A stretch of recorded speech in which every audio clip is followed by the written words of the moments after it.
আসসালামু আলাইকুম সম্মানিত ভিউয়ার্স, আজকে আপনাদেরকে দেখাবো ম্যানুয়াল পদ্ধতিতে কিভাবে শুকনো খড় কাটিং করা হয় এবং কাঁচা ঘাসের সাথে মিশ্রিত করে কিভাবে গরুকে খাওয়াবেন সেই বিষয়টি আজকের ভিডিওতে তুলে ধরব।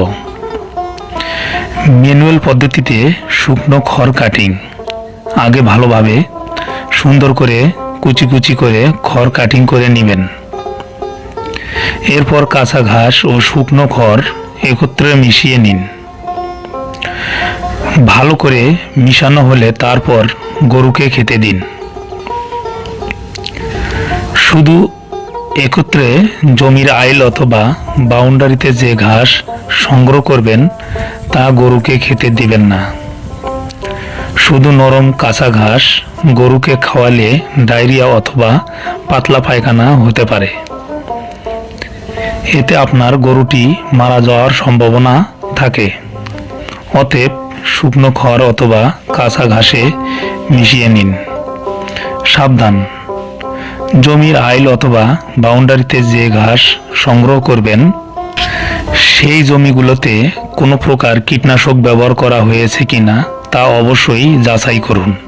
অন্যথায় সেই কীটনাশকযুক্ত ঘাস খেয়ে আপনার পোষা গবাদি পশু মারা যাওয়ার সম্ভাবনা রয়েছে।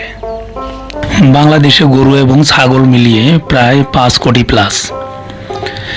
এর মধ্যে বাছুর 30 থেকে 50% পর্যন্ত ডায়রিয়ায় সম্পৃক্ত। প্রতি বছর বাছুর মৃত্যুর হার 5 থেকে 10%। বাংলাদেশে জন্মানো বাছুর 60 থেকে 70 লাখ, মোট মৃত্যু 3 থেকে 6 লাখ। প্রতি বছর আনুমানিক 1 থেকে 3 লাখ গরু ডায়রিয়ায় মারা যায়। ছাগলের ক্ষেত্রে 3 থেকে 12 মাস বয়সী ছাগলের ডায়রিয়া ও নিউমোনিয়ায় আক্রান্ত হয়।